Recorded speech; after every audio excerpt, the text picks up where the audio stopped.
everybody, it's Alexa, and I have a great idea for a video for Vlogtober, and I've jotted down some notes. And I want to talk today about KonMari method and how it's changed my financial life. So I've written down 11 points of how KonMari has affected my financial life. So for the first point, I want to share a phrase that Marie Kondo says in The Life-Changing Magic of Tidying Up that has stuck with me. And let me read you the passage. She says, small change. Make into my wallet your motto. And I totally use this. She says, do you have loose change lying around, a penny or two in the bottom of your purse, a dime in the back of a drawer, a quarter on the table? I always find coins when I'm helping clients put their house in order. The king of the komono category, coins can be found in the entrance hall, the kitchen, the living room, the washroom, on top of furniture, and inside drawers. Despite the fact that coins are perfectly good cash, they are treated with far less respect than paper money. It seems strange that they should be left lying around the house when they are of no use at all. Whenever my clients come across loose change during tidying, I make sure it goes straight into their wallets, never into a piggy bank. Unlike the other categories, you don't need to gather coins from every part of your house. Instead, just pop them into your wallet whenever you stumble on them. If you put them in a piggy bank, you are simply transferring the place where they will be ignored. People who have lived in the same house for a long time are particularly prone to forgetting about their little cache of coins. Frankly, no one I've met who saved pennies without a clear purpose has ever actually used them. If you are saving coins with the vague idea that it would be nice to see how many you can accumulate, now is the time to take them to the bank. The longer you wait, the heavier your cash will be and the more bother to take it to the bank. I've also noticed that for some unfathomable reason, many of my clients start saving coins in bags when their piggy bank is full. Years later during my course, they stumble across a bag bursting with coins in the back of a cupboard. By that time, it is pungent with the smell of rust and mold. The coins are discolored and they make a dull clinking sound instead of jingling. At this point, my clients would rather just ignore the bag's existence. Writing this description is hard enough, but to actually see these coins, stripped of their dignity as money, is heartrending. I beg you to rescue those forgotten coins wasting away in your home by adopting the motto, into my wallet.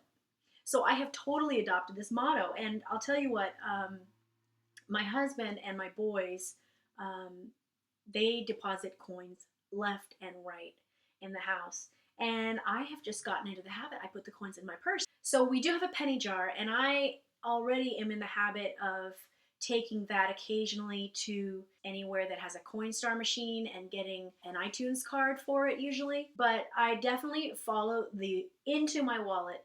What I say in my head is I say, get in my wallet. And I do think it's a practice of awareness and gratitude. So my second point has to do with saving. And yesterday I reviewed a tool that I've been using called Digit, an app. What I like about it is it's kind of similar to the saving coins concept.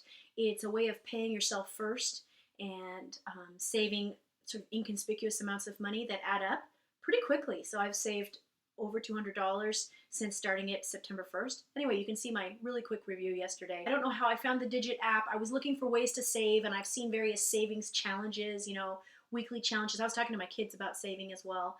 And, there's weekly challenges, a 52-week challenge, where you save, $1 more every week, or you can do it in reverse and save $52 the first week and $1 less every week. And there's different ways to save different amounts. And, they're all very logical, but as Dave Ramsey says, when we get into credit card debt, we're not thinking logically. So in a way, it's good to use the magical and inspired thinking to get ourselves out of debt.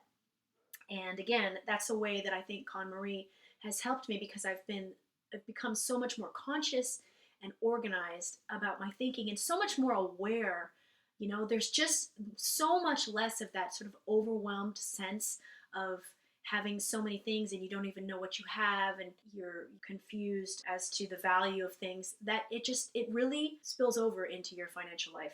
That leads me to my third point, which is that clutter costs. Clutter costs you money. It costs you time, space, money, opportunity, and joy. It was joy at a time. There was a time when it gave you something that you needed. It gave you joy. It gave you sustenance. It covered you. It kept you warm. It was a gift. It gave you a feeling of love, or gave you knowledge, gave you health. Whatever the thing that gave you, that time has passed. And so when you continue to hold it, the clutter is just costing you. And I think, the opportunity cost is a big one. And I'm more decisive too. Like I've noticed, this is a stupid example, but like on emails, like I'm just like, doop, send. Okay, point 4 is no swag. So this past couple weeks, I have gone to 2 big conferences. I've been working at these conferences, and normally, I would get a ton of swag at the conference, and I mean, that's still fun. I really enjoy it. At this point, I feel like I've gotten all the swag I needed to get. And allow me to say that KonMari also addresses swag. She says she has a section right before the Into My Wallet section. She says free novelty goods. A cell phone screen cleaner that came with a soda bottle, a ball pen engraved with your school's name, a paper fan you got at an event, a set of plastic cups won at a fair, glasses bearing a beer company's logo, post-it stamp with a pharmaceutical company's name, a folder with just 5 sheets of blotting paper, a promotional calendar still in its tube, a pocket calendar unused after 6 months into the year. None of these are going to bring you any pleasure. Discard or recycle them without any qualms.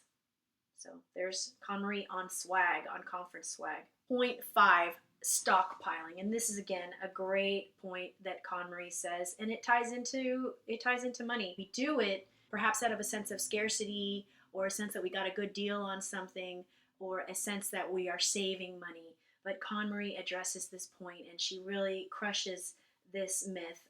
First of all, she gives a lot of examples of ridiculous stockpiles that you could never finish up using.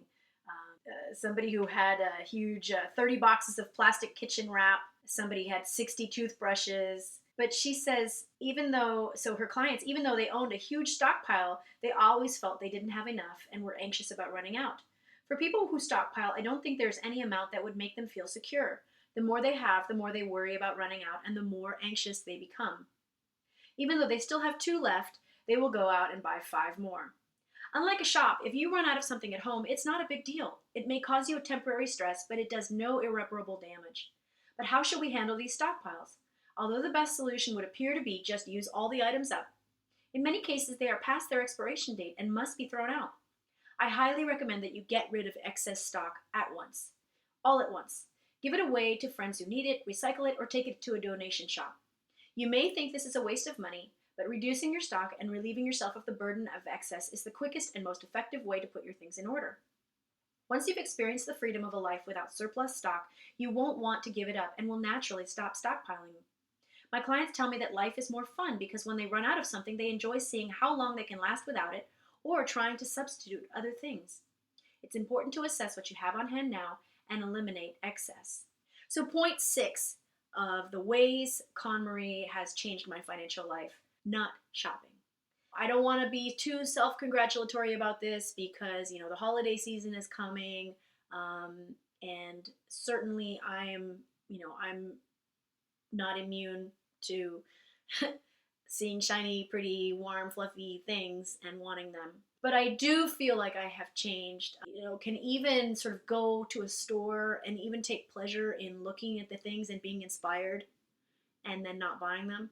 And I also have a little mind hack that I've started to feel, which is, if I want something, and then I'll just kind of try to think about, well, how could I do it without buying anything new? How could I have that thing without buying anything new? And, it works with fashion, it works with home decor, definitely. Even with music gear, I will, research something, and I guess, again, this is an influence of the KonMari method. I'll think, well, first I need to sell, whatever the piece of gear that I'm replacing is, and then, look at what's new, and then maybe, buy it used on Craigslist, because you can always find great music gear, for much less on Craigslist. Point number 7, KonMari talks about how the method will change your life sort of in unexpected ways, kind of by breaking through things that were holding you back. And, whether it's finding a perfect house or a perfect mate or the job you always wanted or the life change you always wanted. Well,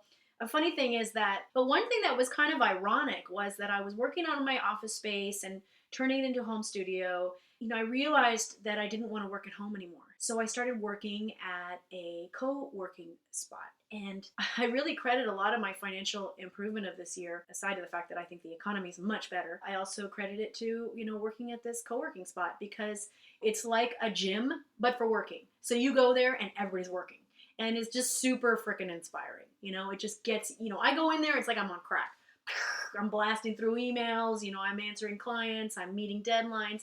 The one thing I haven't been able to do, that I kind of have this vision of myself going in there with my little keyboard, my little music keyboard, piano keyboard, and like fixing my charts and stuff like that. But I'm actually kind of embarrassed because I'm just going in there and doing my writing business in there. Point 8, fixing my credit and paying down debt. This is another way that KonMari has influenced me. Now the goal is to sort of fix some of the debt that's accumulated from those bad years. You know, I'm also using sort of the Dave Ramsey approach. I'm doing a debt snowball. So this brings me to point 9, which is awareness. And that again is a KonMari effect. You become aware of everything that you have, aware of what you have purchased and why, aware of your, you know, letting go of things, and just being very conscious of the energy and life force in the things that you're surrounding yourself with, and the messages and the things that you're surrounding yourself with. I know I'm rambling right now, but the point is money should flow. And I think flow is a concept that you can attribute to KonMari, the flow of things into and out of our lives. Moving on to point 10, flow. This is dovetailing perfectly. Cash flow. And as a self-employed person, this is something that I started to become aware of a couple of years ago. And it's not rocket science, but what can I say? It took me a while to figure this out. Cash flow. It's all about the cash flow. And, you know, that's, again, what I'm trying to do now. And I think I feel like I've learned that from the KonMari method is, you know, consistency rather than bursts. And I noticed that about myself, that, like, for instance, I'll make money and then I'm like, yes, I want to pay off all the credit cards. The problem is, because I do that, now next month I don't have any money because I paid off all the credit cards. So then I add up, you know, more stuff on the credit cards. And like the initial purge that you do with KonMari, after you're done with that, you start to have just a normal flow, one in, one out, you know. New clothes, okay, get rid of the old clothes. It doesn't have to be hoard, purge. You just do that once, and then you become aware.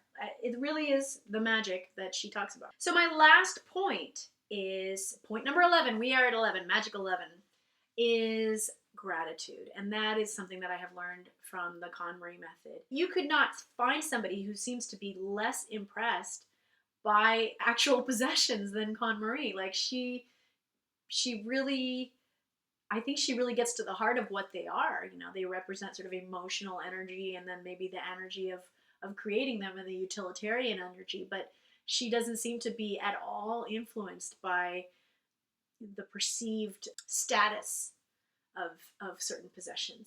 And so when you just reduce everything down to sparking joy, then you don't need as much. You really don't need as much. And it also, you know, gratitude helps things flow to you. It helps you give to others who need what you have and no longer need. Gratitude also helps you resist the siren song of consumerism. And I had this insight like a few months ago. You know, I was talking to my husband, we were talking about paying down debt, and I finally got all the credit cards lined up. And then I was looking at the names of these cards. And have you ever done this? Have you ever looked at the names of your credit cards? Freedom, Liberty, Platinum, Gold, Diamond, you know, Preferred, Elite, you know. But the ones that really get me are the Freedom. And it's, oh my goodness, it's the opposite of freedom.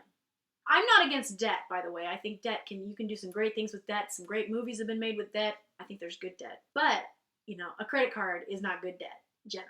A credit card is bad debt. It's just ironic, right? What they call themselves. They're not freedom, and they're not liberty. You know, they're a noose around your neck. So I hope these 11 points of how KonMari has affected my life are helpful to you. I know this is a long video. I went on and on. All right. Please share your experiences with KonMari and your financial life. Bye.